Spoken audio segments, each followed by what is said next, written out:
ያው በአእምሮና በአካላዊ እድገታቸው ላይ እኔ በአገልግሎት የማልታገሳቸው 3 ነገሮች አሉ። ቨርባል አቢዩስ ሲኖር፣ ስድቦች፣ በጣም ዛቻዎች ሲኖር፣ እንደዚህ አይነት ነገር ካለ አንተ ሰው እንደዚህ ታረጋው ማንም አልፈቀደልህ። ማንንም ሰው እንደሱ ማድረግ አትችልም። ሰው ሲያገባ የገዛው ዕቃ አድርጎ ማሰብ አይችልም። ፊዚካል አቢዩስ ሲኖር፣ ከባባድ ሽጉጥ ቋፍ ውስጥ የሚያሳድሩ ሰዎች አሉ።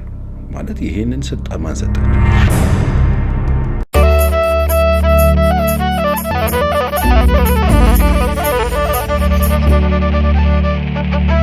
ከማለዳ እስከ ምሽት ከምሽት እስከ ንጋት ሰላምና ጤና ከናንተ ጋር ይሁን። ይህ አዲስ ምዕራፍ ፖድካስት ነው። የዛሬው እንግዳችን ፓስተር ቸሬ ነው።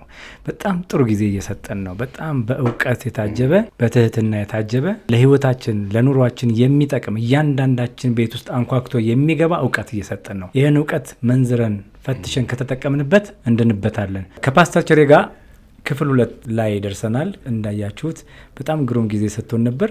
ዛሬ ደግሞ በሁለተኛ ክፍል ይህን የመሰለ ጨዋታ እያጫወትን ነው። አብራችሁን ቆዩ። ላይክ፣ ሰብስክራይብ እና ሼር አድርጉ። ይህ ሀሳባችን ለብዙዎች እንዲደርስ ደግሞ አጋሩልን፣ አበረታቱን። ትልልቅ ሀሳብ ያላቸውን ሰዎች የህይወት ልምዳቸውን፣ ትምህርት ልምዳቸውን፣ የልጅነት ጊዜያቸውን እያጋራን እናንተ የምትፈልጉትን ፈልቃችሁ እንድትወስዱ የምንችለውን ያህል እየሰራን ነው። አብራችሁን ሁኑ። አስተምሮህ ላይ የማትነካቸው ኬዞች አሉ? እውነት ለመናገር ፍቺ እኔ አልተሰጠኝም። ማሱ ስልጣን እኔ መጽሐፍ ቅዱስን ነው የማስተምረው። መጽሐፍ ቅዱሴን ነው ያለኝ፣ ሌላ ነገር የለኝም። እሱ ደግሞ እግዚአብሔር የሚጠላው ነገር ስለሆነ ለእኔ ማጋባት ነው የተሰጠኝ። ማፋተል ለእኔ ስልጣኑ የለኝም። እሱን አልነካውም። ሰው እንዳይፋታም ነው እኮ ማስተምረው። ለምን ካልከኝ እግዚአብሔር ስለሚጠላው፣ እግዚአብሔር የሚጠላውን ነገር ሰው እንዳያደርግ ስለምፈልግ። ከዛ ውጪ ግን በተለያዩ ችግሮች ሰዎች ችግሮች ውስጥ ሆኖ ተለያይተው እንዲኖሩ የሚያስችል ነገር የለም እያልኩ ግን አይደለም። ብዙ ጊዜ ያነሳዋለሁ። በጣም ከባባድ የሆኑ ችግሮች ሲመጡ ሰፓሬት በባለሙያ ተሰጥተው ሰዎች ምክር አገልግሎት ሴሽኖች ወስደው ቤታቸው ወደሚታከምበት መንገድ እንዲመጡ አሊያ ደግሞ እንደዛው እንደተለያዩ አርፈው እንዲቀመጡ የሚያደርግ ስራዎች ይሰራሉ። አንደርግራውንድ ነው ፐብሊክ ሊያወጣ የተጋጨን ሁሉ ተለያይ አትልም። የሚለያዩባቸው ሪዝኖች አሉ። ለምሳሌ 3 እኔ በአገልግሎት የማልታገሳቸው 3 ነገሮች አሉ። እነዛ ነገሮች ለምሳሌ ቨርባል አቢዩስ ሲኖር፣ ስድቦች፣ በጣም ዛቻዎች ሲኖር፣ እንደዚህ አይነት ነገር ካለ አንተ ሰው እንደዚህ ታረጋው ማንም አልፈቀደልህ። ማንንም ሰው እንደሱ ማድረግ አትችልም። ሰው ሲያገባ የገዛው ዕቃ አድርጎ ማሰብ አይችልም። ፊዚካል አቢዩስ ሲኖር፣ ድብደባ ሲኖር፣ ከባባድ ሽጉጥ ቋፍ ውስጥ የሚያሳድሩ ሰዎች አሉ። ማለት ይሄንን ስልጣን ማን ሰጣቸው? ከህግም አንጻር አያስኬድም፣ ከእግዚአብሔርም አንጻር የሚያስኬድ አይደለም።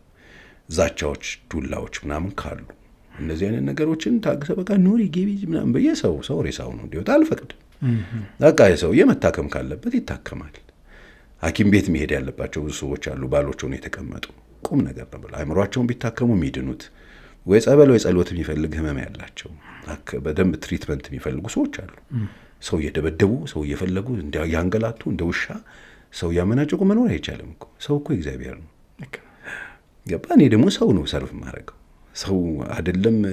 አንዳንድ ባሎች ያላቸውን ስልጣን የሚያክል እግዚአብሔር እንኳን የለውም። አምላክ ነው አይደል? እዚህ ነው ያለ ስልጣን የለው። ሰውን በፈቃዱ በምርጫው በነጻነቱ እንዲኖር ነው ያደረገው። እግዚአብሔር እንኳን በግድ አምልከኝ ብሎ ሚካኤልን ልኮ ገብርኤልን ልኮ በሰይፍ አላስፈራራ። የፈለከውን ይሄው ቺቺ ነው አይደል ያለነው፣ የፈለከውን ማድረግ ትችላለህ። አይነካም። ምርጫን ያከብርልሃል። ውጤት ግን አትመርጥ፣ እንደ ፍቃድህ ነው። ስለዚህ እግዚአብሔር የሌለውን ስልጣን ከየት አመጡት እነዚህ ሰዎች? እንደ ወተት አፍስሶ እንደ እርጓ አርግቶ የሰራው አጥንትህን ያዋደደው አምላክ በዚህ ልክ አንተ ላይ ስልጣን ከሌለው ይሄ ሰው የጌት መጥቶ ነው ይሄን ስልጣን ያገኘው። ስተት ነው፣ መታረም ስላለበት። ይሄ አንደኛው። የመጨረሻው ሴክሹዋል አቢዩስ ሲኖር፣ ቤት ላይ ድፍረት፣ መደፈር በኃይል እንደሱ አይነት ነገር ሲኖር ይሄም ዊርድ ነው። እነዚህ ነገሮች ተደጋጋሚ ተከስተውና ያለበት ቤት ውስጥ ሰው ኑርና በሬሳ ሳጥን ውጣ አልልም። ትክክል አይደለም ነው እያልኩ ያለው። አንዳንድ ሰው ስለማያውቅ ይህንን እያደረገ ያለ ሰው አለ። ዛሬ እያየኝ ከሆነ መታረም አለበት። በእግዚአብሔር ፊት ኃጢአት ነው፣ በህግ ወንጀል ነው። ማንንም መንገደኛ ይዘህ መደብደብ አትችልም። በቃ አንድ ቀን ሚስት መንገደኛ ነበረች እኮ ይታቃታል። ለመደብደብ ማንም ሴት ቬሎ ለብሳ አንተ ቤት አትመጣም። ለመደፈር ማን ነው እናንተ ቤት የሚመጣው? አይቻልም። ስለዚህ ሰው አየኝ አላየኝ ሳይሉ ይሄን ነገር የሚያደርጉ ሰዎች ቶሎ ተቆጥበው ስርዓት መያዝ አለባቸው። ይሄ ሲባል ግጭቶች ሁሉ ወደዚህ ያመጡናል እያልኩኝ ግን አይደለም። አለማወቅን በእውቀት መቀየር አለብህ፣ መሻር አለብህ። በቃ መሻር አለ። አለማወቅ የሚሻረው በእውቀት ነው።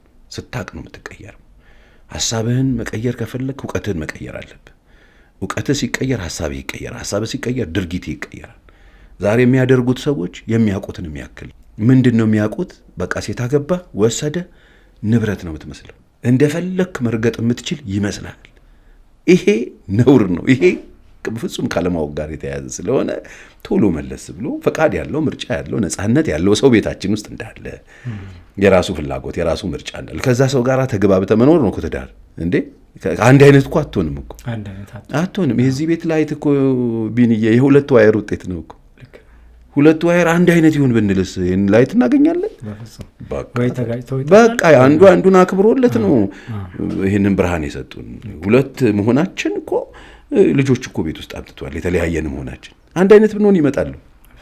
ልክ እንደዛ ነው። ስለዚህ ልዩነቱን አክብሮ የሰዎችን እንትን አክብሮ የማይኖሩ ሰዎች በዚህ ልክ የሚሄዱ ሰዎች ሲኖሩ ይሄ ነገር ከሕግ አንጻር መያዝ አለበት፣ ይሄ ነገር በዚህ መንገድ ነው መያዝ አለበት፣ ይሄ እኮ አይቻልም፣ ማን የሰጠ ይሄን ስልጣን ብዬ እጠይቃለሁ። በዚህ መንገድ ነው እና የማይነኩ ላልከው ነገር እኔ አሁን ያው አብዛኛውን ነገር አደባባይ ላይ ይዤው መጥቻለሁ። አንዳንድ ሰው ብልግና ጋር ያያይዝብኛል። ይሄ ደረቅ የሚያስጠላና ይሉኛል። እንግዲህ ማይንድ ካለው ችግር አይሆንም። ባህል የሸፈነውን ነገር ግን ቢገለጥ ቢታይ አደባባይ ቢወጣ ተሸፍኖ እኮ ቢቀመጥ መጥፎ አልነበረም። ግን ተሸፍኖ እየጨረሰን ነው፣ ውስጡን እያወደመ ነው ማለት ገበና እኮ የሚባል ነገር መኖር ነበረበት። ግን አሁን እንደሱ እንዳናረግ እኛ ብንዘጋው ተዘግቷል ወይ? አንድ ስፔሊንግ ጽፈህ እኮ ዝርግፍ የሚያደርግልህ ቆሻሻ በየሚዲያው አለ። ስለዚህ እኔ ይሄንን ከዛ ለማዳን ነው የገባ ያ ማን ምንጩ ምን እንደሆነ የማይታወቅ መረጃ አለ እኮ። አሁን ደግሞ በጣም እየባሰልህ ይመጣል። ከዚህ በኋላ እየባሰልህ ይመጣል። ሰው መስሎ አንተን መስሎ እኔን መስሎ የሚመጣ ማለት ነገር እየተፈጠረልን ነው። ስለዚህ በዚህ ተረባርበን እንግዲህ ያለችን ሀገር እቺው ናት። እዚችው ሀገር ላይ ምንኖር ከሆነ በዚህ ልክ ቁጥራችን በጣም በዝቷል፣ እየበዛን ነው። ምንድን የበዛው የሚለው ጥያቄ መመለስ አለበት። ስለዚህ በጣም ተረባርበን እኔ ራሴን ብዙ ጊዜ እንደ እሳት አደጋ ሰራተኛ ነው የማየው። የእሳት አደጋ ሰራተኛ እሳቱ ይጥፋል አለቀ። ሰዎች ምን ይላሉ አይሉም፣ እዛ ውስጥ አይገባም። ስለዚህ እኔ እንደሱ ነው የማየው። ስለዚህ ቶሎ ብለን ይሄ የሚነደውን እሳት አጥፍተን በእኛ ዘመን እንኳን ይሄ ብዙ የሚሆን አልመሰለኝም። ተበላሸ ጄኔሬሽን ታየኛል። ግን ለልጆቻችን ሀገር እንዲኖር ቢያንስ ዘሩን ዘርተ ነው እነሱ ቢያጭዱት። የትኛው እሳቤ ላይ ቆመህ ነው? ለምሳሌ አንዳንድ ሰው የራሱ ዘመን አለው እና ይሄኛው ያለው ትውልድ ጊዜ የሰጠውን ዘመን የሰጠውን ነገር እንጆይ እያደረገው ነው። ምናልባት እኔ እናንተ ዘመን ላይ ቆመህ ከሆነ የነሱ ዘመን የተበላሸ ነው የምትለው አስታራቂ ሀሳብ ሊኖር ይችላል ወይ? በዚህ በየትኛው መንገድ ማለት ነው? ቴንኪው። እኔ ዘመኑን ነው እንጂ ዘመኖኞቹን አይደለም። እኔ ዘመኑ ይዞት የመጣውን አንድል ካላ ይኸውልህ ፈንጅ ሕፃን ልጅ እጅ ላይ ሲገባ መጫወቻ ሊመስለው ይችላል።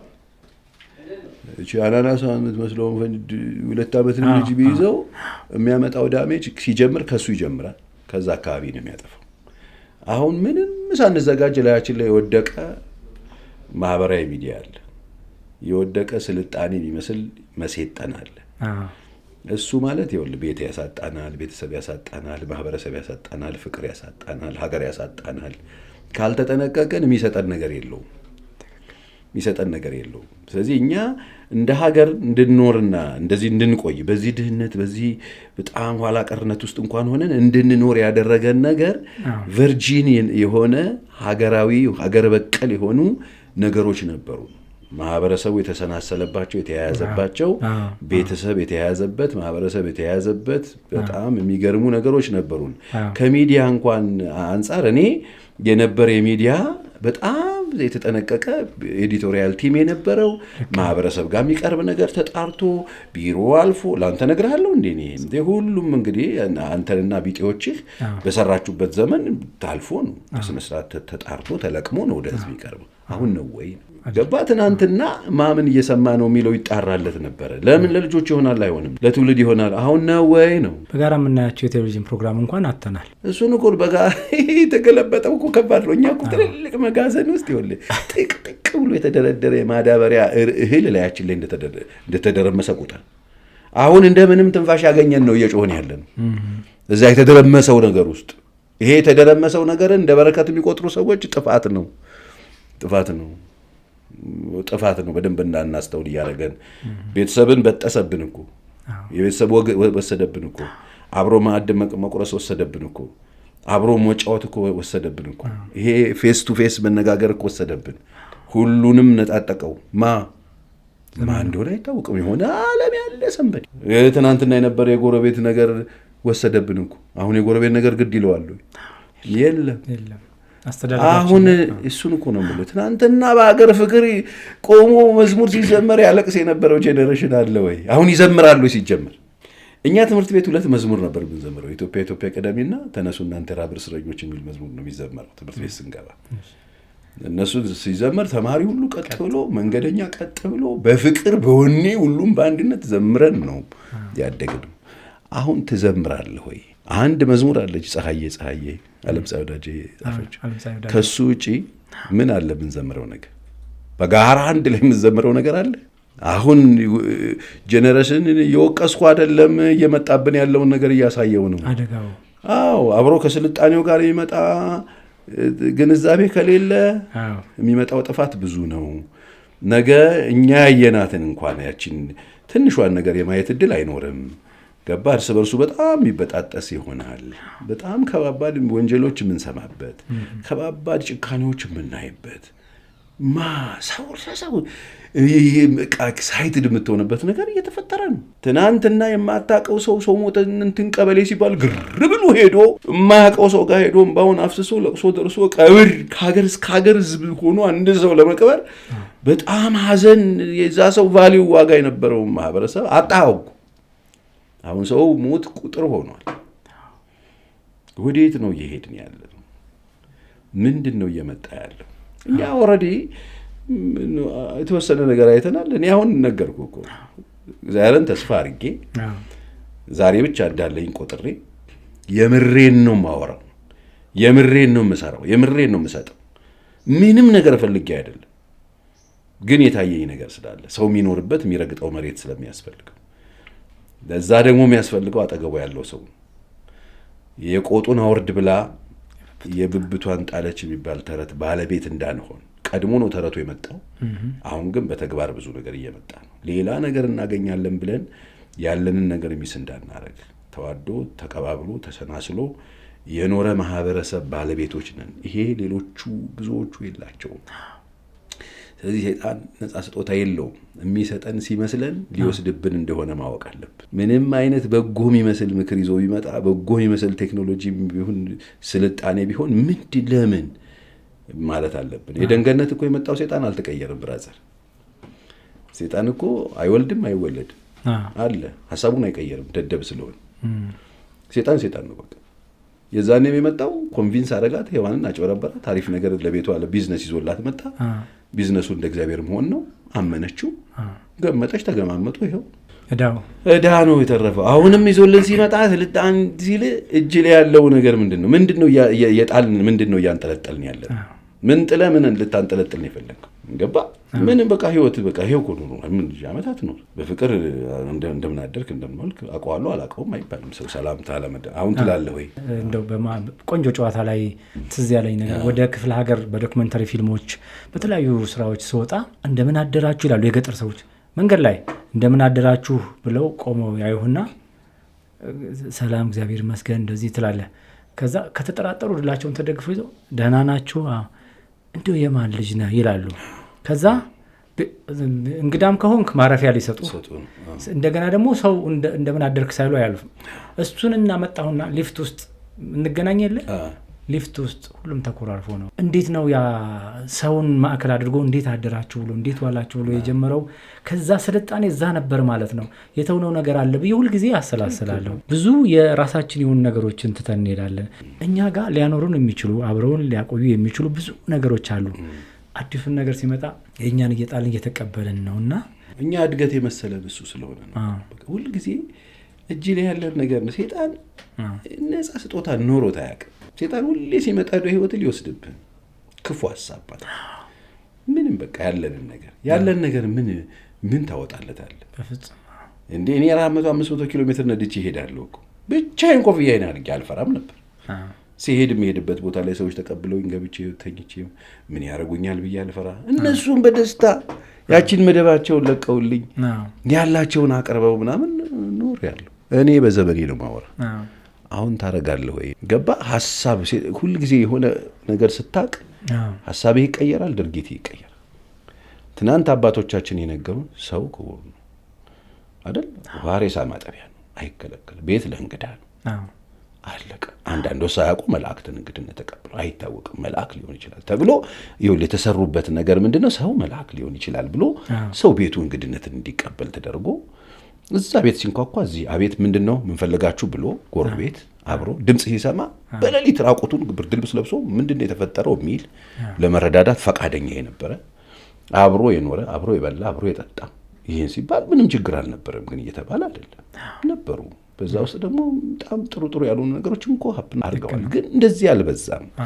አሁን እኮ መብዛት አይደለም ያለን እየጠፋ አሁን እኛን የሚመስል ነገር ምን አለ?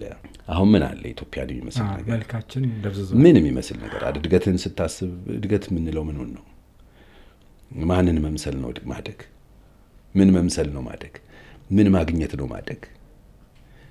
ምን ማወቅ ነው መሰልጠን? በጣም ሰልጥነህ ወንድ እፈልጋለሁ ካልከኝ አንተ ሰልጥነህ አይደለም። ሴቷ በጣም ሰልጥና ሴት እፈልጋለሁ ካለች ሰልጥና ነው። ይኸውልህ እድገት መጀመሪያ ምንድን ነው ማደግ? አንድ ሕፃን ልጅ ተወለደ፣ አራስ ልጅ ነው ዛሬ። ያ ልጅ አደገ የምንለው ምን ሲሆን ነው? በሬ ሲሆን ነው? በግ ነው ወይ ጎሽ ነገር ሲሆን ነው? አይደለም። አደገ የምንለው እኮ የተፈጠረበትን የተወለደበትን ማንነት ይዞ ሲያድግ ነው። እድገት የሚባለው እሱ ነው። ልጄ አደገ ብለህ ሄደህ የምታቅፈው ልጅ ወልደ ልጅ ስታይ ነው። ቤት ውስጥ ልጅህ አድጎ ሂደቱን ጠብቆ እያደገልህ መጥቶ አቅፈህ የምትስመው እሱ ልጅ ነው።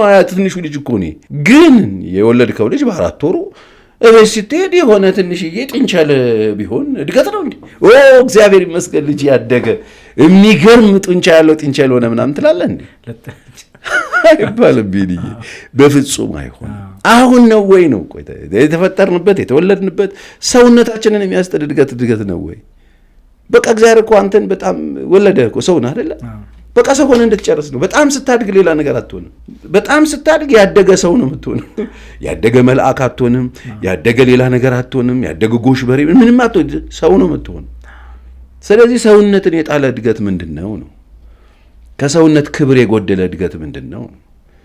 ስለዚህ አደግን ሲባል ከተወለድን ጊዜ ጀምሮ የነበረንን ነገር ጠብቀን በእውቀት ኢየሱስ እንኳን በቁመት በጥበብ በሞገስ በሰውና በእግዚአብሔር ፊት ያድግ ነበር ይላል መጽሐፍ ቅዱስ። እንደሱ ይናገራል።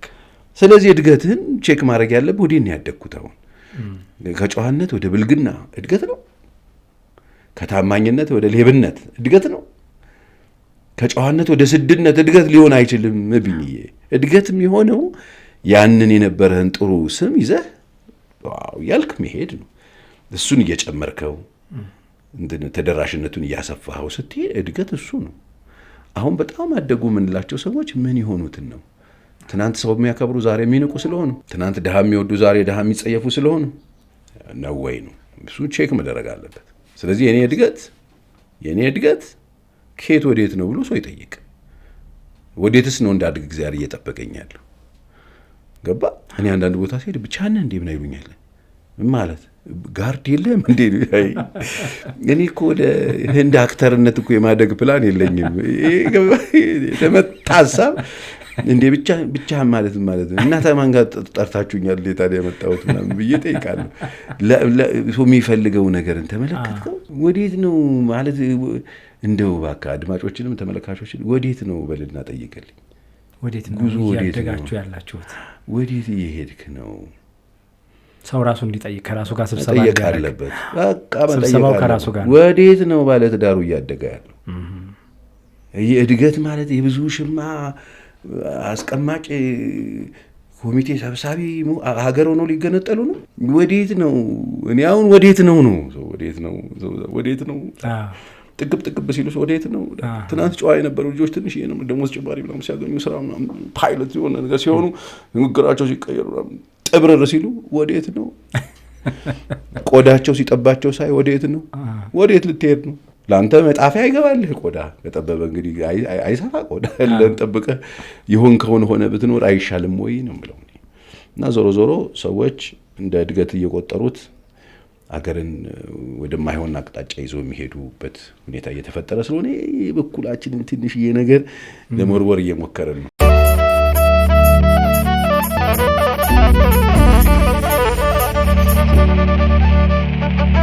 ከማለዳ እስከ ምሽት ከምሽት እስከ ንጋት ሰላምና ጤና ከእናንተ ጋር ይሁን። ይህ አዲስ ምዕራፍ ፖድካስት ነው። የዛሬው እንግዳችን ፓስተር ቸሬ ነው።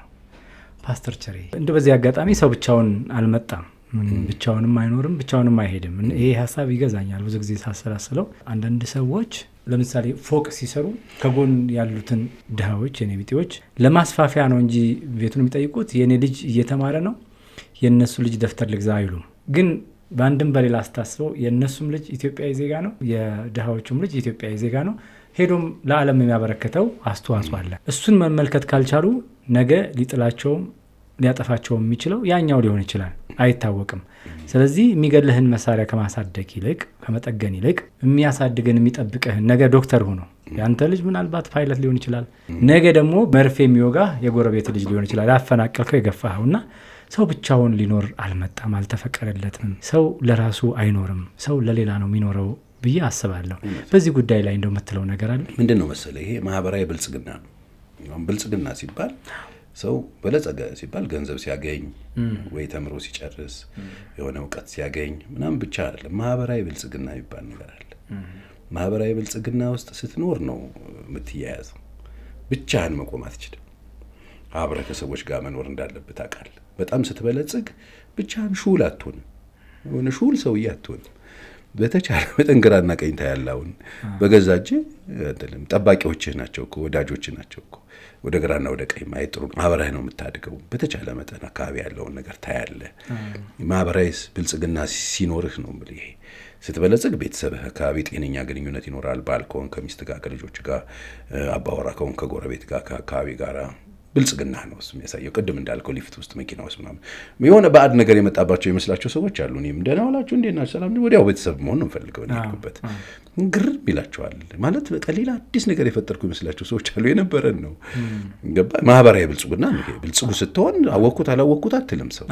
ሰው ፈገግ ብሎ ምን አለበት ስማይል ብትሰጠው፣ ከምትኮሳተርበት ኢነርጂ መጥፎ እኔ ምን እያሰበብኝ ነው ከሚል ፈገግ ብለህ ሰው ሰላም ብትል ምን ችግር አለበት? ፈገግታ እኮ እዛ ሰው ውስጥ የሚፈጥርለት ነገር አለ። ፖዚቲቭ ነገር ብትነድ፣ ጥሩ የለበሰው ስታይ በጣም ነው የሚያምረው ብትል፣ ቆንጆ ልጅ ስታል በጣም ነው የምታምረው ብትላት፣ ኢንካሬጅ እያረክ ነው። በቃ የምትሰጠው ነገር ባይኖር ምን አለ የአንደበትን ፍሬ ብትሰጣት።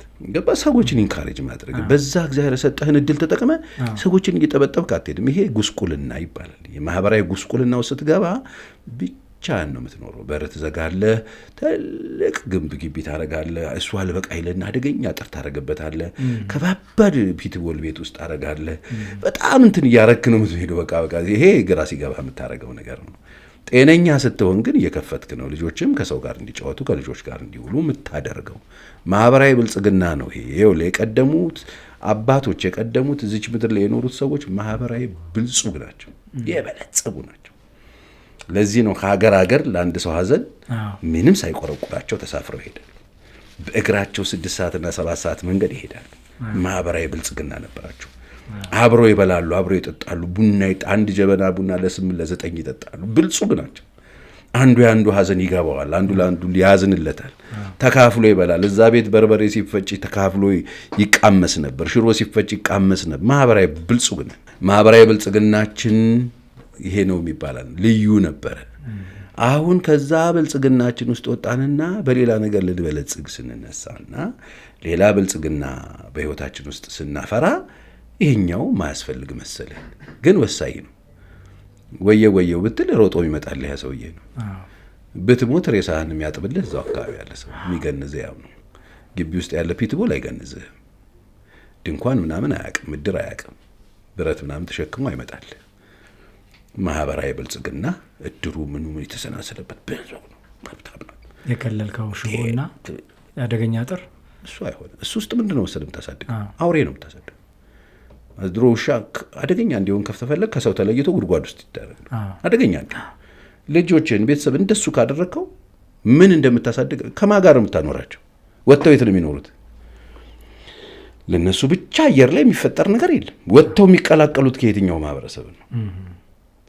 ስለዚህ ይሄ አየር ላይ አምተን በጣም ስቃይ የምንበላባቸው ችግሮች የመጡት ከቤት ውስጥ ስለሆነ እነዛ ቤታችን ውስጥ ያሉትን ነገሮች በጥንቃቄ ማየት። በር እኔ ክፈቱ እያልኩ ክፈቱ፣ የቆለፋችሁትን ክፈቱና ይለቀቁ፣ ይቀላቀሉ። አለበዛ እንደተገናኙ የሚነካከሱ ውሾች እንዳይሆኑ። አብረው የሚውሉ 20-30 ውሻ ታያለ ሰፈር ውስጥ አብረው ስለሚውሉ አይነካከሱ። እስቲ አንድ ውሻ በር ውስጥ ተዘግቶ የነበረ ውሻ ይውጣ። ሁሉም በቃ አብሮ አልነበረማ። አዲስ መጣ ባውንደሪ ላይ ያሰምር ሽንቱን ሲሸና እንዴ ከየት ነው የመጣው አሉት። ገባ የራሱ ማርክ ሊያደርግ ሲፈልግ። ስለዚህ በተቻለ መጠን ሰውንና ውሻን መለየት አለብን። ውሻን አደገኛ ለማድረግ በቃ ሰው እንዲነክስልህ ሊሆን ይችላል፣ ከክፉ እንዲጠብቅ ሊሆን ይችላል። ታረክ ልጆችን ግን እንደሱ አትችል። ከሰው ጋር እንዲኖሩ ማድረግ አለበት። ትምህርት ቤት ስትልክ ያንተ እምነት እንዳለ የሌላ ሰው እምነት አለ። የናንተ ቤተክርስቲያን እንዳለ የነሱ መስጊድ አለ፣ የነሱም እምነት አለ። ያንተ ባህል እንዳለ የነሱ ባህል አለ። ያንተ ምሳቃ እንዳለ የነሱ ምሳቃ አለ። ያንተ ደብተር ብቻውን እኮ ትምህርት ቤቱን የገዛ ይመስለው ልጅ አለ። የሁሉንም ምሳቃ ልክፈት የሚል ልጅ እንዳለ ታውቃለህ? ከየት ነው የመጣ? ገባ መኖር ቤት ነግረኸው ነው መልቀቅ ያለብህ። ጥፋት ሲያጠፋ እንትን ሲያለ ቀጥተህ አስተካክለህ አርቀህ አርመህ ቁጥር አንድ አስተካካይ ወላጅ፣ ከዛ ተማሪ ቤት አሉ አስተማሪዎች፣ ከዛ ሚዲያው አለ፣ የእምነት ተቋም አለ እያለ ይቀጥላል። ኃላፊነት ባለድርሻዎቹ ብዙ ስለሆኑ ሰው ምን ሰራበት ምንድነው ቤታችን ውስጥ እያልናቸው ያለ ነው። ልጆቹ በቃ ሰው ከሰው ጋር በሰላም መኖር አለባቸው። የኛ እምነትም ካልሆኑ ሰዎች ጋር ሰው ከሆኑ ሰውነት ነው የሚቀድመው። ሰውነት ይቀድመ፣ ሰውነት ከእምነት ይቀድመ። ሰውሁንና ኑር መጀመሪያ አለ። እንደሱ ሆነህ ኑረህ ነው ከዛ በኋላ እምነት መብትህ ነው። እምነትህን መርጠህ እመን። ግን ሰውነቱን ለምን እንነካካለን? በሰውነት አንተ እኔን ነው በምንድን ነው ከኔ ጋር አንተ የምትለኝ? ሰውነታችን ነው አንድ ላይ ቁጭ ያደረገን አይደለ? የተለያየ ሀሳብ፣ የተለያየ ትምህርት፣ የተለያየ እውቀት፣ የተለያየ ግንዛቤ፣ የተለያየ ልምድ ሊኖረን ይችላል። አንተ ጨዋ ሆነ አድገህ ሊሆን ይችላል። እኔ ደግሞ ከዛ መጣሁ። እኔ ያገኘሁትን ልምድ ሰጥ፣ አንተ ደግሞ እንደዚህ እኮ ነበር። ይገርም ማለት ታድለሃል እላለሁ። እኔ አንዳንድ ሰዎች ታድለው እላለሁ። አሁን ልጆች ህጻናቶችን እኔ ሀያላን ነው የምላቸው። ቤተክርስቲያን ህጻናቶች እነዚህ ሀያላን የነገ ሐኪሞች፣ የነገ ዶክተሮች፣ የነገ ታላላቅ ምሁራን፣ የዩኒቨርሲቲ አስተማሪዎች፣ ነገ ሲያማችሁ አይናችሁን የሚያክሙት እነዚህ ናቸው ነው ብለው ህጻናቶቹ ሀያላን ብዬ ነው የምጠራቸው። ሰው ሪስፔክት አድርጓቸው። እነዚህ ናቸው ነገ የሚያክሙ፣ ነገ እነዚህ ጉዳይን የሚፈቱልህ ፍርድ ቤት ብታገኛቸው ጠበቆች፣ ዳኞች ነው የሚሆኑት እነዚህ ልጆች ብለን ነው የምናሳድገው። እኛ እንደሱ አድገናል ወይ? እኛ እኮ እሱን እድል አላገኘንም። ገባ? እኔ እንደ እድል ነው የምቆጥረው። አሁን በቃ ታድለዋል። በቃ ይሄ የተነገራቸው መዝሙር እየሰሙ ቃል እየሰሙ ምናምን ያድጋሉ። ስለዚህ ወላጆች ልጆቻቸው ሊታረቁ ሊሰሩ የሚችሉበት ቦታ አይናቸውን ከፍተው መውሰድ አለባቸው። አብረው መሆን አለባቸው። የሚችሉትን ሁሉ አድርገው ከቤት ይጀምራል። ትምህርት ቤት አካባቢ ሲሄዱ ስህተቶችን ለምንድን ነው አስተማሪ ልጄን የነካው ምናምን ማለት ቢቀዘቅዝ በጣም ጥሩ። እሱ ነገር በጣም ያበላሽ ነጻነት መስሎን ትናንትና የነበራቸው የአስተማሪዎችን ሮል ዜሮ እያገባ ነው። እዛው ላይ ጥያቄ አለኝ። እዛው ላይ የያዝኩት ጥያቄ ነበር። መምህራንና ወላጆች ብቁ ዜጋ፣ ብቁ ተማሪ፣ የተማረ ኃይል ለማውጣት ምን ይስሩ? ወላጅ ምን ይስራ? መምህራኖች ምን ይስሩ? መመካከር መቻል አለባቸው። በሁለታቸው መካከል የተቋረጠ ድልድይ ያለ ይመስለኛል፣ ያልቀጠለ። አሁን ያነሳህልኝ ርዕስ ወደዛ ስለወሰደኝ ከጥያቄዎች መካከል አንዱ ስለሆነ እዚህ ላይ ነው ትልቁ ነገር። ከእውቀት ጋር ተገናኝቶ የሚገባ በሽታ ስላለ እንዴት ይስሩ ነው። ወላጆች እንዳልኩ ነው። በቃ የእነሱ ብቻ አይደሉም ልጆቹ። አሁን እኔ ምናምን ምለው ልጅ የለኝም እኔ። አሁን ልጆች እግዚአብሔር ስጦታ ናቸው። እግዚአብሔር የሰጠን ደግሞ አስብተን አሳድገን አወፍረን ቆርጠን ልንበላቸው አይደለም፣ ቆርጠን ልናረጋቸው አይደለም። በቃ ሰው እንዲሆኑ ነው፣ ሀገር እንዲሆኑ ነው፣ ዜጋ እንዲሆኑ ነው። ስለዚህ ኃላፊነታችንን በአግባብ እንወጣ። ሰው እንዲሆኑልን ሰውነታቸው ላይ እገዛ እናርግላቸው፣ እንደ ሰው እንዲያስቡ፣ ድሃ እንዲወዱ፣ ለድሃ ልብ እንዲኖራቸው፣ ለደካማ እንዲያዝኑ፣ ሌሎች እምነት ላላቸውም ሰዎች ክብር እንዲኖራቸው፣ ስርዓት እንዲይዙ፣ የሌሎችን ሰዎች ባህል እንዲያከብሩ፣ እንዲንቁ፣ እንዲያናንቁ፣ እንዲሳደቡ ሳይሆን አክብረው እንዲኖሩ እኛ መጀመሪያ ይህን ኃላፊነት ወስደን እያሳየናቸው በተግባር አንዱ በተግባር የሚማሩበት ትምህርት ቤት ስለሆነ ሲቀጥል አስተማሪዎች ጋር ነው የምትወስደው። አስተማሪዎችም ጋር ትዕግስት ያላቸው አሁን እንደው ይሄ ህጻናቶች በተለይ ትልል ታች ላይ ምናምን ይሄ እርሶ ይሞክሩት ባይሆን መሞከሪያ ባይሆኑ ባይነኝ ከአንድ ሰውም ጋር ቅርብ ጊዜ እያወራን ነበር እና ለትልልቆቹ አቅም አለን የሚሉ ዕውቀት አለን የሚሉ በዚህ ጉዳይ ጥናት ያላቸው ትምህርት ያላቸው ዝግጅት ያላቸው ትልልቅ እኔ በጸታች አካባቢ እኔ በፒኤችዲ ደረጃ ዶክተሮች ምናምን ቢያስተምሩ ነው የምለው ልጆች ላይ ታች ጋር ፋውንዴሽኑ መሰረቱ ጋር ነው እኮ አሁን ትልቅ መልከታ ነው በቃ እዛ ጋር በደንብ ጎበዞቹ ትልልቆቹ ዕውቀት ያላቸው ትግስት ያላቸው በዚህ ላይ የሰሩ ሰዎች ቢሆኑና መሰረት እርጥቡ ሲሚንቶ ጋር የሆነ ሰው እንዲህ አድርጎ ከመጣ የደረቀውን ነገር እኮ አታወቀው መሰረቱ ሳይሰራ ታች ላይ ሁሉም ሰው አይኑን ቢከፍት እዛ ላይ ነው ልጆች የሚሰሩት በቃ በስፋት ሀገር የሚወዱ ማህበረሰብ ግንባታ ላይ ስራ እንደሆነ የሚያውቁ ትውልድ ሀገር ግንባታ እንደሆነ የሚያውቁ አቅም ያላቸው ትልልቆቹ የተማሩት ሰዎች ታች ላይ ቢመጡና አይደለ ሲቀየስ ከዛ በኋላ እኮ ችግር መገልበጥ ነው የሚያስፈልገው ቢያስ እሱን ግልብጥ ካረከው እዛ ጋር ከተሰርቶ ከመጣ እኮ ላይ አይከብድም አሁን ዱላ ይዞ የሚሮጥ እኮ በየትምህርት ቤቱ አታይም ነበር እኮ ገባ ድንጋይ ይዞ የሚፈነካከተው ከየት መጣ ካልከኝ ከታች ነው የመጣ ስለዚህ እዛ ጋር ካልተሰራ ምንም ዞሮ ያደረ ስራ ተከምሮ ስታሳድረው ትልቅ ክምር ነው የሚሆንብህ ስራውና ከታች ጋር ቢሆን እና አስተማሪዎችና ተማሪዎች ቢናበቡ አሁን እንደ ነገሩ ልጆች እንዲውሉ እንልካለን ውለው ይመጣሉ የሚችሉትን ይሰጧቸዋል አሁንም ያሉትን እኔ ማጣጣላይ አይደለም ግን እንደ ስታስበው አሁን በታች ላይ ግን በደንብ ተይዘው ዋናው እዛ ጋር ስለሆነ እዛ ጋር ቅኝት የሚያደርጉ ዕውቀቱ ሙያው ልቡ ዝግጅቱ ያላቸው ሰዎች ሰርተውት ቢመጡ ለቀጣዩ በጣም ስሙዝ ነው ቢሆን አሁን በዩኒቨርሲቲ ደረጃ ምናምን ነው ዶክተር ብርሃኑ ምናምን የሚሰቃዩ አይመስለኝም ይሄ ቢሆን በቃ እነሱ ጋር አይፈሰስ ያለ የተሰራ ነገር ይመጣላቸዋል ማለት ነው ዩኒቨርሲቲ ውስጥ የሚመጡት ልጆች ኦሬዲ ተሰርተው ነው የሚመጡት ማለት ነው አሁን እኮ ዩኒቨርሲቲ ገና መጀመሪያ ሆኖ ብሔርተኝነቱን እዛ በጣም የተመታ ነገር ታያለ አሁን ይሄ ከየት መጣ አድጎ የተጣመመውን ዛፍ ከማቃናት ይልቅ በቃ ስራ ነው መጀመሪያ ችግኙ ላይ ጠብደል ችግር ይሆንብናል እንደሱ ብራዘር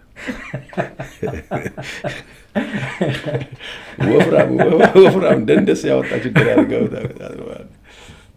ችግር ሲጠበድል አየሁትና በጣም ትክክል ነው እሱም ነው ደግሞ ከአካላዊ ጥብድልና ይልቅ በመንፈሳዊ ጥብድልና በዚህ በአስተሳሰብ የሚገባ ጥብድልና በጣም ከባድ ነውና ልጆች ላይ እንዳልከው እኔ አስቤው ማላቀው ነገር ነው ግን እንዳልከው በጣም ትልልቆቹ ወረድ ብለው ማስተማር ቢችሉ ሁሌ ላይሆን ይችላል ግን ወረድ ብለው ምክንያቱም ትዕግስትም ይፈልጋል ጉዳዩ ከልጆች ጋር መዋል አሁን እኮ ለጥያቄ ሲጠየቅ የሚናደድ አስተማሪ አለች ገባ ከልጆቹ ጋር ሊጣላ ይፈልግ ሰውዬ ምናምን አለ አሁን እንዴት ይሆናል ገባ ኢሞሽናሊም አካዳሚካሊም በነገር ሁሉ ጥሩ ብስል ያሉ ሰዎች ቢሆኑ የልጆችን ስነ ልቦና ያውቁታል ስለዚህ ምን ቢደረግለት የሚያስፈልገውን ያዩልሃል ይረዱልሃል አሁን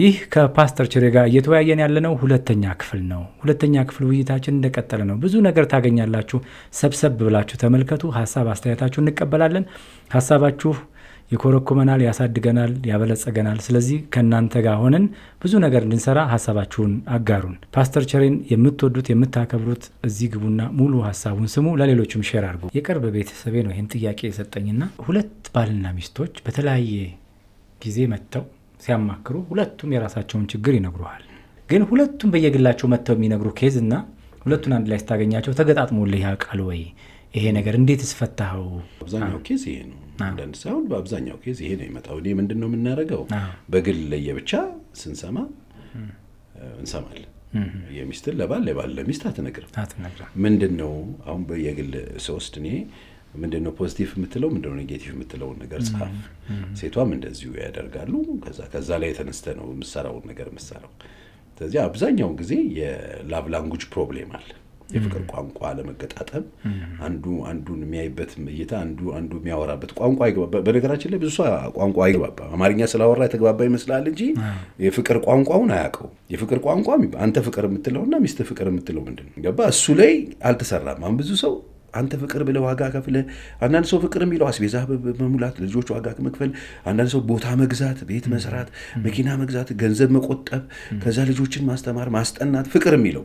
አንዳንድ ደግሞ ፍቅር የሚለው አበባ ሰጥቶ ሚስቱን ከንፈሯን ስሞ ኪችን ገብቶ ሽንኩርት አብሯት ልጦ ወገቧን አቅፏት ከኋላ ምናምን ፍቅር የሚለው።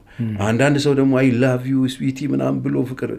የእያንዳንዱ ሰው ፍቅር ቋንቋ ለየቅል። ያ ለየቅል የሆነው የፍቅር ቋንቋ ከየት መጣ? ከሕፃንነት ጀምሮ ያደገበት ቤተሰብ፣ ማህበረሰብ ኑሮ የተሰጠው ማንነት ነው።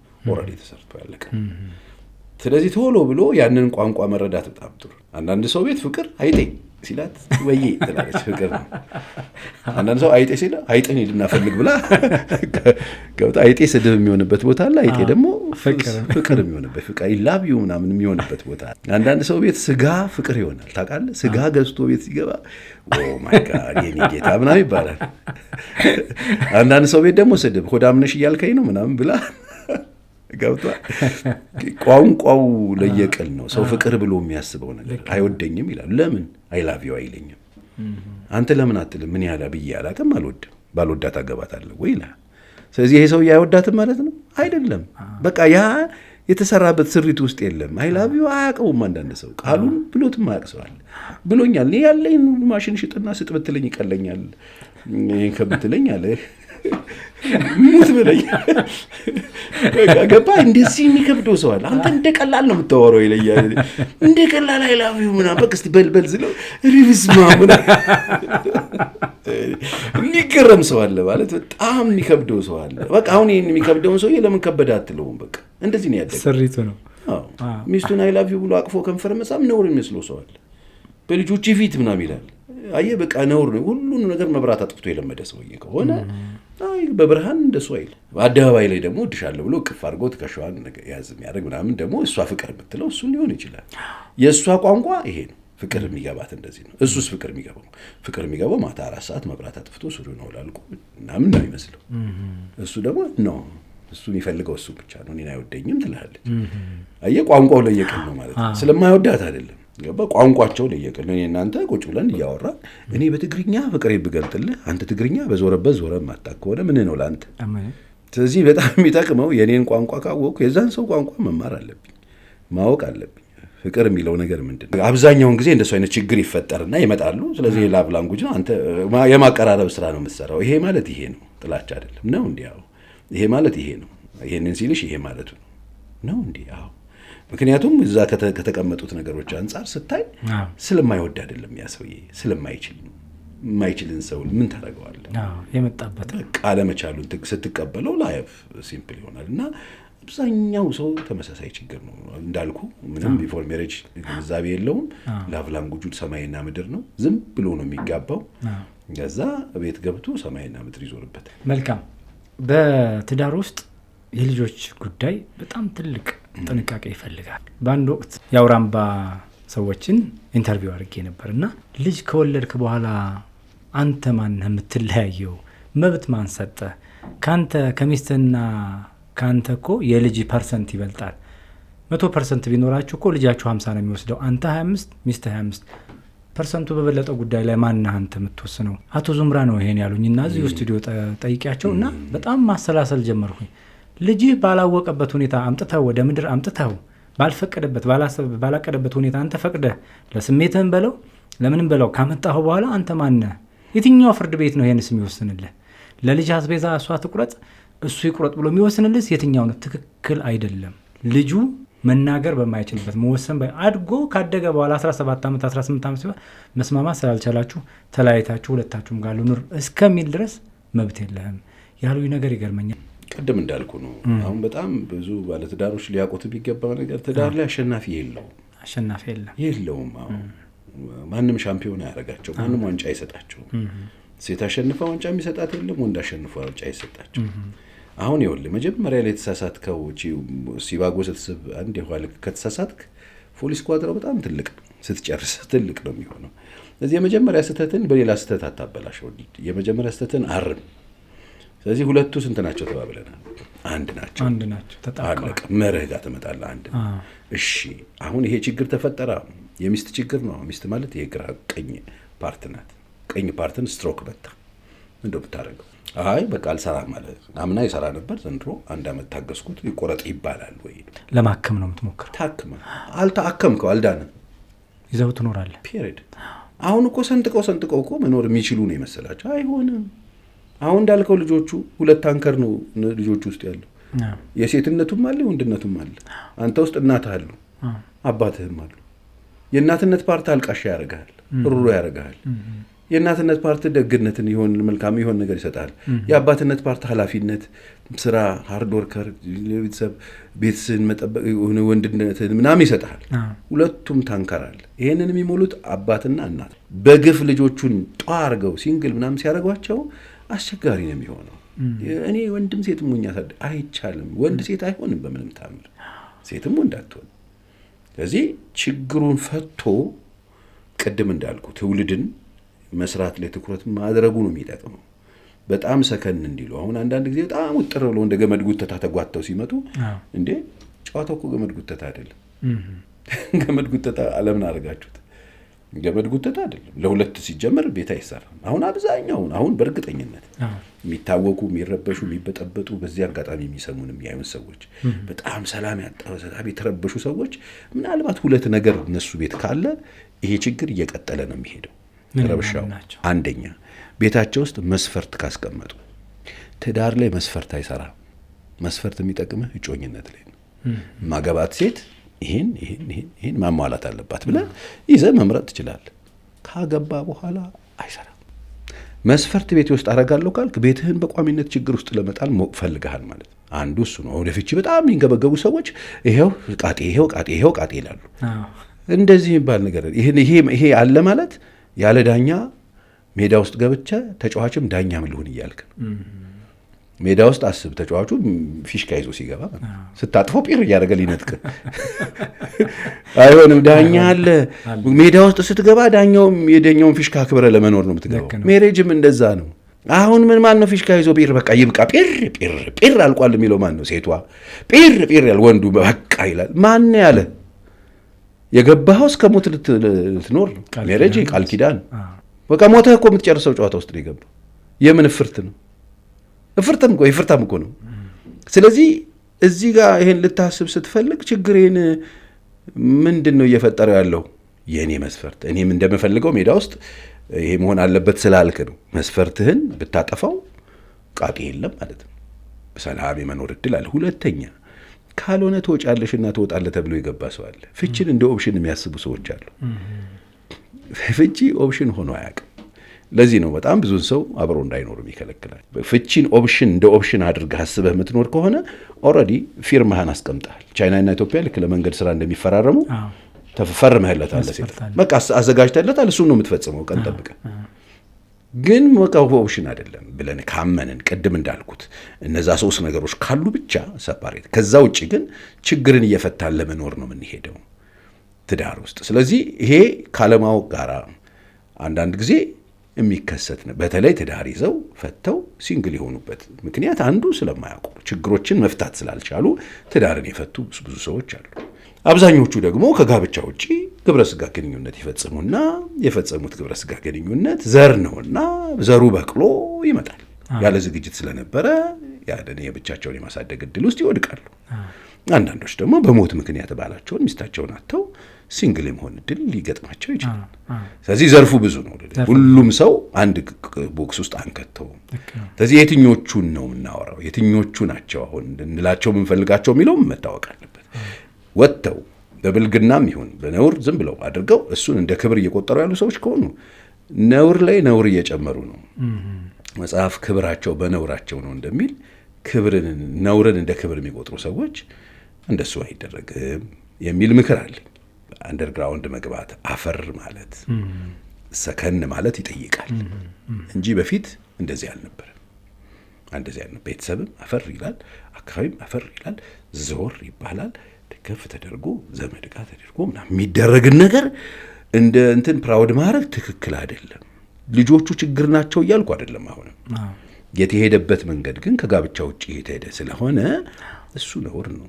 አደባባይ ላይ ይሄንን ነውር እንደ እንትን መቁጠር ትክክልና ተገቢ አይደለም። እውነት ለመናገር እነዚህ ሰዎች አሁን ያሳደጉት የለፉበት እነሱ እንኳን ነው ሲንግል ሆነው እንኳን ያሳደጉት ሴቱን ወንድ ልጃቸው እንደው ዝም ብሎ ያለ ጋብቻ ልጅ ቢወልድ ደስ ይላቸዋል? በቃ እነሱ ደስ የማይላቸውን ነገር ሌላውም ሰው ደስ አይለውም ማለት ነው።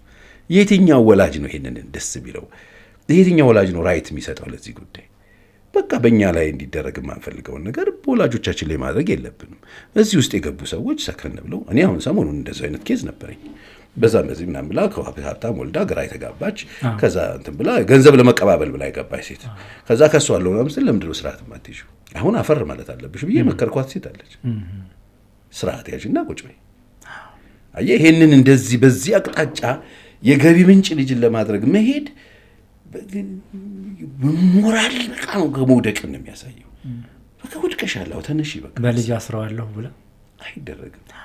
ስፔሻሊ ባለ ትዳር ነው ጭንቀት መፍጠር፣ ከዛ ውከት መፍጠር፣ ከዛ ደግሞ ምናምን ሶሻል ሚዲያ ሁሉ መምጣት ማሰብ ማለት የለም ማለት ነው። ከዚህ በላይ የለም ማለት ነው። ከወገብ በታች ያልካቸው ውስጥ እንደሱ አስቸጋሪ ነው። ስለዚህ ሰከን ብሎ ወደ ልብ ተመልሶ ሰከን ብሎ ምክንያቱም ሌላ ጥፋት በጥፋት ላይ ጥፋት ደረበ ጥፋትን አታረም።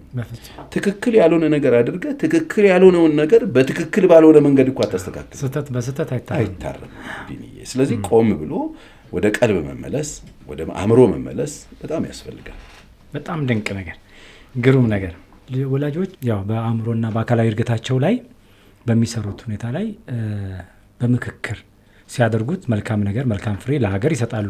ከራሳቸውም አልፈው ሰው ሆነው እንዲያድጉ ለማህበረሰቡ፣ ለህብረተሰቡ፣ ለዓለም እንዲጠቅሙ ያደርጋሉ።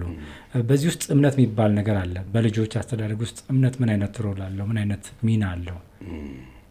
ጥሩ ነው። እንግዲህ ሌላ የምንሰጣቸው ነገር የለም። ለልጆችህ በጣም የምትሰጣቸው ነገር ካለ የሚበቃ ነገር የሚበቃ የማያልቅ ነገር መስጠት ከፈለግ እምነት እንዲኖራቸው አድርግ። አለቀ። ትልቁ ስጦታችን እሱ ነው መሆን ያለው። ለምን በቃ ይሄም የዚህ ቤት መብራት በሙሉ የሚንቀሳቀሰው እዛች ጋር ያለች ባልቦላ አለች ዋና ስለሆነ እሱ የሰው የመኖር ዋና ነገር ነው። እኔ ሰው ወደ ላይ መስመሩ ከተበጠሰ ለምንም ይሆናል ብዬ አላምንም። እምነት የሌለው ሰው በምድር ላይ የምትፈራው ብትለኝ እሱ ነው። ኦልሬዲ ምንም የለው በቃ የተበጠሰ ፍሬን የበጠሰ መኪና ማለት ነው ለኔ። ስለዚህ ልጆችህን የመጀመሪያው ነገር አንተ የምታምንበት የምትፈራው የምትገዛለት የምትኖርለት እምነት ያለ ሰው መሆን አለበት። ከዛ ለነሱ እሱን ነው የምትሰጣቸው። ከገንዘብ በላይ የሚጠቅምልህ እሱ ነው። እምነት አልባ ካረካቸው ግን በማንኛውም ሰዓት በሁለት እግር የሚሄድ ጅብ ይሆኑልሃል፣ በሁለት እግር የሚሄድ አውሬ ይሆኑልሃል። አትጠራጠር። ሰው ሲያቃጥል ምንም አይመስለው ልጅ እንዲህ አርከፍክፎ የሚያቃጥል ልጅ ይሆንልሃል። ለምን? እግዚአብሔር አለ እኮ። ባለቤቱ የሰው ባለቤት እግዚአብሔር ነው። ሰው እኮ የሆነ የፋብሪካ ውጤት አይደለም። ሰው እኮ እንደምትለው በየክልሉ የክልል መሪዎች እኮ የፋብሪካ ያመረቱት ሹራብ አይደለም። ሰው እኮ ባለቤቱ እግዚአብሔር ነው። ስለዚህ ዋናውን ስታቀው ባለቤቱን ካልናቁ የሚባል ተረት ባለቤቱን ስታቀው የሰው ቫልዩ ይገባል። ሰው የት ፋብሪካ ይሰራል? ሰውን ማን ያዋቃል? የሰው ባለቤት ማን ነው? ትንሹ ትልቅ ሰው ባለቤቱ እግዚአብሔር ነው። እምነት የሚጠቅምህ ለዘላለም ህይወትና ለገነት ብቻ አይደለም። መሬት ላይ በስርዓት እንድትኖር ይረዳሃል። ከሰዎቹ ሁሉ ጋር በሰላም እንድትኖር ያደርጋል። ይሄ ለልጆችህ የምትሰጣቸው ዓለም ላይ ቀድመሃቸው ከሄድክ ልጆችህ ቢኖራቸው እኔ የምመኝልህ እምነት ነው፣ ፈጣሪ ነው። እሱ ካላቸው በሱ ከማንም ጋር ይኖራሉ። በሱ ሰው ይራራላቸዋል። ከሰው ጋር በፍቅር መኖር ይችላሉ። ለሰው የሚደርሱ ይሆናሉ። ለሰው ስጋትና ፍርሃት አይሆኑ። እምነት የሌላቸው ሰዎች ለቤተሰብ ፍርሃት ናቸው፣ ለማህበረሰብ ስጋት ናቸው፣ ለሀገር ኪሳራ ናቸው። ስለዚህ እምነት በጣም ወሳኝ ነገር ነው፣ ዋና ነገር ነው። የመጀመሪያው እኔ የማስተምረው ትምህርት ላይ የመጀመሪያው 5 ኤክሰለንሲ የሚባለው ስፒሪቹዋሊቲ ነው። ሰው መንፈሳዊ ህይወቱ እዛ ጋር ከተበላሸ ከራሱ ጋር ያለው ነገር ተበላሸ። ራሱን አያውቅም ማለት ማንነቱን አያውቅም ማለት ነው። ወደ ማህበረሰቡም ሲገባ ራስን ማታውቅ ከሆነ እኔን ልታቀኝ አትችልም። ተፈጽሞ ለዚህ ነው ከራስ ማወቅ የሚጀምረው። ራስን እንድታቀም ያደረገ ደግሞ ፈጣሪ ነው። ባለቤቱ አንተ ማለት ይወልብኝ እንደዚህ እኔ እየሰራው የዘመነ ቁጥር እኔ ጋር ነው። እስትንፋስ የሰጠው እኔ አሁን ጨጓራ፣ ጉበት፣ ኩላሊት እንዴት እንደሚሰራ የምታውቀው ነገር አለ? ብሪዚንግ ትንፋሽ እንዴት እንደሚሰራ ታውቃለህ? የሚያውቀው እሱ ነው። እስትንፋስ የሰጠ እሱ ነው። ኦኬ ባለቤት ያለኝ ሰው ነኝ፣ የፈጠረኝ እሱ ነው። ትንፋሽ መንግስት አልሰጠኝም፣ የሰጠኝ እሱ ነው። ስለዚህ ከእሱ ጋር ጤነኛ ግንኙነት ሲኖረኝ ለዚህ ትንፋሽ ክብር እሰጣለሁ፣ ለዚህ ማንነት ክብር እሰጣለሁ።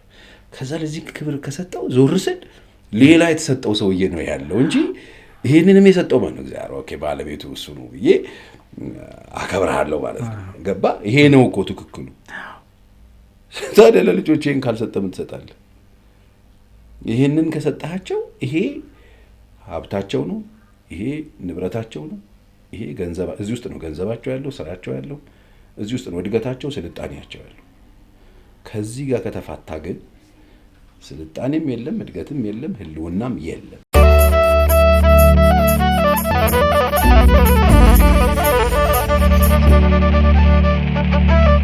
ከማለዳ እስከ ምሽት ከምሽት እስከ ንጋት ሰላምና ጤና ከእናንተ ጋር ይሁን። ይህ አዲስ ምዕራፍ ፖድካስት ነው። የዛሬው እንግዳችን የሁላችንም ሰው ፓስተር ቸሬ ነው። ዛሬ ደግሞ በእያንዳንዳችን ጓዳ እየገባ የቸገሩንን ያላወቅናቸውን ነገሮች ነቅሰን እንድናይ መብራት የሆነልን ሰው ነው እና በጣም እጅግ በጣም ነው አመሰግንህ። እንደው ደስ የሚል ጥያቄ ነው የምጠይቀህ። በቤት ውስጥ ባልነት እንዴት ነው? ሚስትህስ ሚስትነቷ እንዴት ነው? ቤት ውስጥ ቅድም ካልከው ሚስትን ወርቅ ናት ከምትለው እንቁ ናት ከምትለው በላይ ቤት ውስጥ ያለህ ነገር ምን ይመስላል? እሷን ወክለህ ነው እንግዲህ ስለ እሷ ነገርኩ። እሷ ምንም ተናግሬ አልጨርስም። በጣም ግሩም ሴት ናት። በጣም ጨዋ፣ ጎበዝ፣ ጠንካራ እናትም፣ ለልጆቿ ምርጥ እናት፣ ለእኔ ደግሞ ጥሩ ሚስትም ጓደኛዬም ናት። ነገርኩ። ጓደኝነታችን ይበልጣል። ጓደኛዬ ናት። በደንብ ነው ሰርቭ የምታደርገኝ፣ እኔም እንደዛው። ቸስታ ትሪፕ በምናሳልፍበት ጊዜ ከባድ የህይወት ቁልቁለትና አዘቅት ውስጥ በነበርንበት ጊዜ ነው ሁለቱን ልጆች የወለድ ነው። በዚያን ጊዜ እኔ ነበርኩ ማረሳት፣ እኔ ነበርኩ ትሪት ማድረገው፣ ልጆች ማጥበው። አምስቱንም ሲጀመር እኔ ነኝ ያጠብኩ ያሳደግኩት። ለምሳሌ አሁን ይሄን ጉራ ምናምን ለማውራት ሳይሆን በጣም ቆንጆ ነገር አሳያለሁ። እኔ በጣም ለብዙ ባለትዳሮች ሲያገቡ መጀመሪያ ቀን ልጅ አጥቤ ማሳያቸው እኔ ነኝ። እሰራለሁ፣ ጎበዝ ነኝ። መስራት ያለብኝን እሰራለሁ፣ ማድረግ ያለብኝን አደርጋለሁ። እኔ ቤት ቁጭ ብዬ ብዙ እጄን አስታጥብኝ የሚል አይነት ሰው አይደለሁም። ራሴ ታጥቤ እኔ ማድረግ የምችለውን ነገር ሰው እንዲያደርግልኝ ብዙ አልፈልግም። በተቻለኝ መጠን እንደሱ ነው ማድረገው። አሁን ያው በስራም አብራኝ ነው ታግዘኛለች ማለት በመረዳት ድርሳንድ በማድረግ አታውከኝም። በጣም ሰላማዊ ሚስት ነው እግዚአብሔር የሰጠኝ። ልጆቼም በጣም ጥሩ ናቸው፣ አድገዋል፣ ትልልቆች ናቸው። አሁን አሉ ትዊንሶቹ 10 ዓመታቸው ነው ገና። በቃ ጤነኛ የሆነ ቤተሰብ ነው ያለኝ። ከልጆቼ ጋር ጓደኛ ነኝ። ከቤተሰቤ ጋር በቃ ቅልል ብዬ አባት ምናምን አልጫወትም። ፍሬንድ ነው የምሆነው። አብረውን ቡና ይጠጣሉ፣ አብረን እንወጣለን፣ እንገባለን። አብረውኝ ብዙ ጊዜ ኮፊ የምንጠጣው፣ ስፖርትም ስንሰራ አብረን እንሰራለን ምናምን። ከእነሱ ጋር እንደሱ ነው ያለሁት። ከሚስቴም ጋር በጣም አሪፍ አንደኛ ምናምን አልልህም፣ ግን ይሄ ዝም ብሎ እንትን አይደለም። ከራስ ተሞክሮ ሲነሳ ሰው ጥሩ ነው የምትናገረው ነገር ልምድ ነው። ምርጥ ባለኝ እውነት ለመናገር ምርጥ ባለኝ ምርጥ አባት ነኝ። ምርጥ ጓደኛ መሆን ይችላል። ነገር የሚገባኝ ሰው ነኝ። ብዙ ይሄ እንደዚህ ለመሽኮርመም ምናምን በጣም አይደለም። ያሌለኝን አላወራለህ። በቃ አሪፍ ነኝ። ምንም ለክፉ አልሰጥም። ቢኒ ብዙ እንደሱ ነው። ደስ የሚል ነገር ትንሽ ሳቅም ያጭላል ብዬ ነው ያነሳሁትና በጣም ቆንጆ ነገር ነው። ትዳር ልክ እንደ መኪና አደጋ እቆጥረዋለሁ። የመኪና አደጋን ልትቀንሰው ትችላለህ እንጂ ፈጽሞ አታቆመውም። ትዳርም ፍችን ልትቀንስ ትችላለህ እንጂ አታቆመውም። እያንዳንዱ ማህበረሰብ ያደገበት የተሰራበት ሁኔታ የተለያየ ስለሆነና የምንጋባውም የምንዋለደውም ከተለያየ አካባቢ መተን መቼም እድለኛ ከሆን ከአብራ አደገን ታገባለህ፣ ትተዋወቃለህ። የትዳር ፍችን ለመቀነስ ምን አይነት ስራዎች መሰራትና መበርከት አለባቸው? የቱ ጋር ይጀመር የሚለው ነገር ላይ የመጨረሻ አጽንኦት ስጥልኝና ተመሰጋግነን ጊዜህን ሰጣለሁ። እሺ፣ እኔም በጣም ነው የማመሰግነው። አብሬ ስለነበረኝ ቆይታ ሁሉ በጣም ነው ደስ ያለኝ። እኔም ምንም ቆንጆ ጊዜ ነው ያሳለፍኩት። ደስተኛ ነኝ። ዞሮ ስለ መጨረሻ ጥያቄ ስመለስ ፍቺን የምንከላከለው ከጋብቻ በፊት ነው ብዬ ነው ማምን። ልክ ወባን ከወባ በፊት ሰው እንደሚከተበው ፍቺንም ከፍቺ በፊት ሰው መከተብ አለበት። የሚያመጣው ዳሜጅን መማር አለበት። የሚመጣውን ኪሳራ እንዲፈራው መጀመሪያ ማወቅ አለበት፣ ክትባቱን መውሰድ አለበት ብዬ ነው ማምነው። ፍቺ በመጀመሪያ እግዚአብሔር የሚጠላው እንደው ተቋሙ ባለቤት እግዚአብሔር የሆነውን ነገር ሳንባል ገብተን የሚጠላውን ነገር አድርገን ከእግዚአብሔር ጋር ጣልተን ከምንኖር ቀድሞ ማወቅ ያስፈልጋል። ስለዚህ ፍቺን ለመከላከል የሚጠቅመው ከጋብቻ በፊት አሁን ያልገቡት ወጣቶች ሊሰሙኝ ይፈልጋለሁ።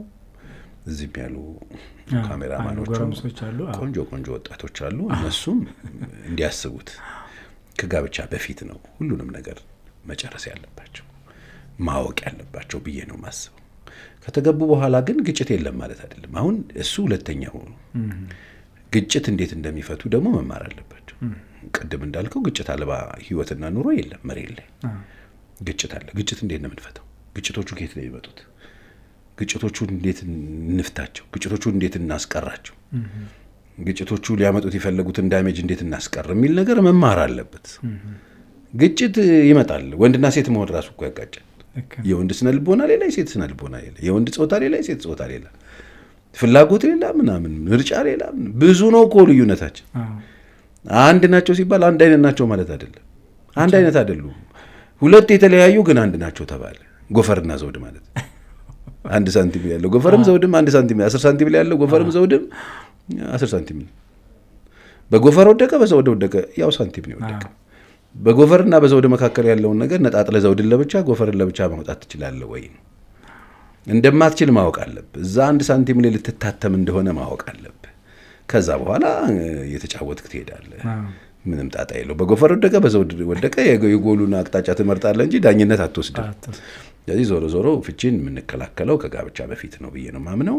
በትዳር ውስጥ ያሉ ደግሞ እንደኔ ቆዩም እንደገና ከኔ በላይ የሚኖሩ አዳዲሶችም ትኩሶቹም ሁሉም ሊረዱት የሚገባው ነገር ግጭቶች አያስደንግጧቸው። ግጭት ተፈጥሯዊ ነው። ግጭት እግርና እግርም ይጋጫል። ግጭት ምላስና ጥርስ። ምላሴን ጥርሴ ብዙ ጊዜ ነክሶት ያውቃል። ምላሴ ተነክሽ ያለው ለ6ኛ ጊዜ ብሎ ወጥቶ አያውቅም። ብሎ ካፌ ውስጥ ወጥቶ በቃኝ አላለም። አርፎ ያደማውን ጥርስ ራሱ እየጠረገለት እያደረገ ራሱ ጠርጎ ማለት ነው። አድምቶት በቃ ደም ነክቷል ብሎ ሰው ጠርጎለት አብረው ነው የሚኖሩት። ለምንድን የተነካከሱት ለምንድን የተጋጩት ካልከኝ አብረው ስለሚኖሩ አብረው ስራ ስላላቸው። ስለዚህ ግጭት አንዱ የመጋባት ምልክት ነው። የመጋባት ከሰው ጋራ ሰው ተጣልተው የማያውቁ ሰዎች ጋብቻ ውስጥ ሲጋጩ ታገኛለህ። ምንድነው? ስለተጋቡ ነው የተጋጩት። ሲጋቡ ሰዎች ይጋጫሉ። ያን ግጭት ግን እንዴት ነው እንፈታው? እንዴት ነው እየቀነሰን? እንዴት ነው እያስቀረ ነው? እንዴት ነው እያስተካከል ነው? ግጭቱን ለመልካም ነገር እንዴት እንጠቀምበት የሚለውን ነገር እየተማሩ መምጣት፣ ራስን ማዘጋጀት፣ ልብንም ቀልብንም መስጠት ለአንዳንድ ጉዳይ ጥሩ ነው። ሌላው መጸለይ በጣም ጥሩ ነው። ብዙ ሰው ያልተረዳው ነገር በመጨረሻ ማለት የምፈልገው እንደ መንፈሳዊ ሰውም ኃይለኛ የሆነ ስፒሪቹዋል ዋርፌር አለ፣ መንፈሳዊ ውጊያ አለ። ብዙ ሰዎች የማይረዱት ነገር ማለት ነው። እዚህ ዓለም ላይ የሚሰራ መንፈስ እንዳለ መታወቅ አለበት። ከዛ ጋራ ፋይት አድርገን ጉሮሮ ለጉሮሮ ተናንቀን አናሸንፍ። በጸሎት ነው፣ በጥሞና ነው፣ በእግዚአብሔር ፊት በመጸለይ በየእምነቱ ሰው እግዚአብሔር እንዲረዳው መጸለይና ከእግዚአብሔር ጋር በመሆን ነው መንፈሳዊ ጦርነት የምናሸንፈው እንጂ በኃይልና በጩኸት ምናምን አይደለም። በሽጉጥ መንፈስ አይገድልም። ሚስትህን ትገል ይሆናል እንጂ መንፈስ አይገል። ብዙ ሰዎች ያንን መንፈስ ማግኘት አይችሉም። ሰዎቹን ገለው መንፈሱን ደግሞ ሌላ ቦታ ቀይሮ እየተጫወተ ነው ያለው። እና እንደዚህ አይነት ነገር እንዳለ ቢረዱ መንፈሳዊ ነገርን መንፈሳዊ በሆነ መንገድ፣ የአእምሮ ክፍተትና የእውቀት ችግር ካለ በእውቀት፣ የልምድ ችግር ካለ በልምድ። አንዳንዱ ጉዳይ ሁሉም አይፈታም። አንተ የምትፈታው የምትሰራው ነገር አለ፣ ጊዜ የሚሰራው ነገር አለ፣ እግዚአብሔር የሚሰራው ነገር አለ። ይህንን ለየቅል ነው ማየት ያለብን። ሁሉንም ጠቅልዬ ዛሬ ልስራ ካልክ አይሆንም። ጊዜ የሚሰጣቸውን ነገሮች ጊዜ ቢሰጡ፣ ጸሎት የሚፈልገውን ነገር በጸሎት እግዚአብሔር ፊት ቢያቀርቡ፣ ማድረግ የሚችሉትን የእነሱን ድርሻ ዛሬ ቢወጡ ፐርፌክት ነው የሚሆነው ብዬ አስባለሁ። መልካም። እንደው ከቅድመ ጋብቻ አገልግሎት ሰጣለህ። ጋብቻም ውስጥ የተሰበረን ችግር ያለበትን ትዳር ተጠግናለህና ቅድመ ጋብቻ ላይ ምክር ቢፈልጉ፣ አሁን እኔ ጋር ሙሽሮች ይመጣሉ። ለምሳሌ ለመሞሸር ሲመጡ ቬሎን፣ ፎቶን፣ ቪዲዮን ነው ቀድመው የሚመርጡትና ያ አሁን ያልከው ነገር ነው ዋና ጉዳይ ነው። አሁን ከሰርጉም ከጋብቻውም ከምግቡም በላይ ዋናው በእኛ ሙያ ከምግቡ በላይ ፎቶ ነው ዋናው እንላለን። ቢዝነስ ስለሆነ ከቢዝነስ ስለሆነ ዋና እሱ ነው። ግን በአንተ ሙያ ደግሞ ከሁሉም ግብስብስ በላይ ከሚቀረው በላይ ነገ ይዛችሁት የምትገቡት ምክር ነው፣ እውቀት ነው ዋናው እያልክ ነው። ትውልድ እየሰራችሁ ሀገር እያዳናችሁ እንደሆነ ነው የሚገባኝ ለእኔ።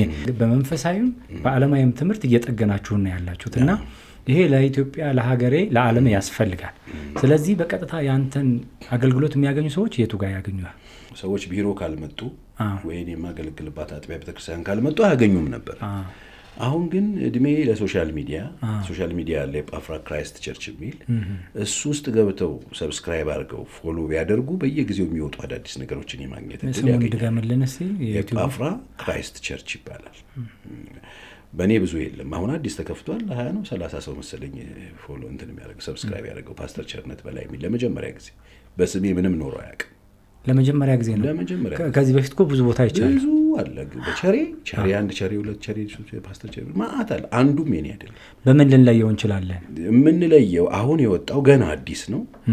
እዛች ጋር ያለ ገና 50 60 አይሞላ ይመስለኛል። ቸርነት በላይ የሚለው ግን የጳፍራ ክራይስት ቸርች የሚለው ሙሉ የኔ አገልግሎት ያለባቸው ትምህርቶች የሚቀመጡበት ነው። ድሮ በቢሮ የሚሰጡ ሴሽኖች አሁን አደባባይ ላይ ትምህርት ሆነው ተቀምጠዋል። በነዛ መማር ይችላሉ። በቋሚነት እነዛ ላይ የተቀመጡትን የድሮ ማቴሪያሎችን ማግኘት ይቻላል። የግድ እዛ ድረስ መምጣት ላይጠበቅባቸው ይችላል። አይ በግል መጥቼ ካውንስሊንግ ደግሞ ፈልጋለሁ ምናምን ደግሞ የሚሉ ሰዎች እዛው ላይ የጳፍራ ክራይስት ቸርች ሲገቡ አንድ ኮንታክት አለ። እዛ ስልክ ላይ ቀጠሮ አስይዘው በቀጠሮ ቀን መጥተው ነፃ ሰርቪስ ነው የምንሰጠው። መጥተው ያንን ሰርቪስ መጠቀም ይችላሉ። ፓስተር ቸሬ ለሰጠህን ጊዜ ለጊዜህ ለእውቀትህ እጅግ በጣም እናመሰግናለን። አዲስ ምዕራፍ ሁል ጊዜ እንግዶቹን ያከብራል። አሁንም ከፍ በልልን፣ በእድሜ በጤና ይጠብቅልን። እግዚአብሔር አምላክ ሞገስ ይሁን። በሰዎች ዘንድ የምትሰማሁን አንደበትህ ቃልህ ሄዶ መልእክት ያለው ፍሬ የሚያፈራ ይሁን። እስከ ዛሬም እየሰራህ ያለው እሱን ነው። በጣም እናመሰግንሃለን። ለሰጠህን ጊዜ እያመሰገንን እንደ ሃይማኖት አባትነትህ እባክህ በጸሎት ዝጋለን። እሺ ቢኒዬ፣ በጣም ነው የማመሰግነው ስለሰጠኸኝ እድል፣ እኔም ስለ ጨዋነት ስለዚህ ሀምብልነት እግዚአብሔር ይባርክ። ያው ስላንተ ከሰማሁት በላይ ደግሞ ያየሁት በልጧል። አመሰግናለሁ። እግዚአብሔር ያክብር። በጣም ነው የማመሰግነው። እንግዲህ ስንጸልይ እግዚአብሔር አምላክ አሁን በዚህ ሚዲያም ይሁን በተለያዩ ቦታዎች ላይ የምንሰጣቸው አገልግሎቶች ምንም ዓላማ የላቸውም። ዓላማቸው ሰዎችን ሰው ከማድረግ ከፈጣሪያቸው ጋር በጤነኛ ሁኔታ እንዲኖሩ፣ እርስ በርሳቸው እንዲዋደዱ፣ ቤተሰባቸው እንዲጠብቁ፣ ሀገራቸው እንዲጠብቁ ከማድረግ አንጻር ብቻ ነው። ሌላ ምንም ኢንቴንሽን የለውም። ስለዚህ ዞሮ ዛሬ የሰራ ነው እንዲሁም ደግሞ የምንሰራቸው ነገሮችን ሁሉ እግዚአብሔር ሰዎች ጋር ደርሶ የሰዎች ቤት የሚታነጽበት ያድርግልን። አሜን። እግዚአብሔር አምላክ የሚነገሩትን ከዚህ ወጥተው ሰዎች ልብ ውስጥ ሰው ጆሮ ውስጥ የገቡት ነገሮች ሁሉ ፍሬ የሚያፈሩ 30 60 100 የሚያፈሩ እንዲሆኑ፣ የተጣሉ የሚታረቁበት፣ የተራራቁ የሚቀራረቡበት፣ የተጠላሉ የሚዋደዱበት፣ እንዲሁ ተስፋ የቆረጡ ሰዎች ከተስፋ ማጣት የሚወጡበትና በፍቅር በደስታ በሰላም ልጆቻቸውን የሚያሳድጉበት ፍሬ የሚያፈሩበት ይሁን። እግዚአብሔር ይሄን ያደርግልን። በዘመናችን ሁሉ ሰዎች በክርስቶስ ኢየሱስ የሚገኘውን የዘላለም ሕይወት እሱን አግኝተው ቀሪ ዘመናቸውን በደስታና በልማት የሚጨርሱበት እንዲያደርግላቸው በኢየሱስ ስም ጸልያለሁ። እግዚአብሔር አምላክ ይባርክ። እናንተንም እግዚአብሔር ይባርካችሁ። ጅምሮቻችሁ ሁሉ ፍጻሜ ያገኙላችሁ። ተመልካቾችን በያላችሁበት ስፍራ እግዚአብሔር በጎነት፣ የእግዚአብሔር ደግነት፣ የእግዚአብሔር ቸርነት እናንተንም በያላችሁበት ሁሉ ያገኛችሁ፣ ደስ ያሰኛችሁ፣ የተነገረላችሁ በጎ ነገር ሁሉ ይፈጸምላችሁ። ህልማችሁ፣ ትልማችሁ፣ ራእዮቻችሁ ሁሉ ፍጻሜ ያገኙላችሁ። በጣም ነው የምወዳችሁ። ዛሬ ከቢኒ ጋር ቆይታ አድርጌያለሁ። በጣም ደስ ብሎኛል። እናንተም ደግሞ በክብር ሰምታችሁ ይህንንም አገልግሎት እንድትደግፉለት በዚህ አጋጣሚ ጥሬን አቀርብላችኋለሁ። ስለነበረን ቆይታ በጣም አመሰግናለሁ። ክብሩ ይስፋ። አሜን። አመሰግናለሁ። እጅግ በብዙ ክብር አመሰግናለሁ። እኔም አመሰግናለሁ።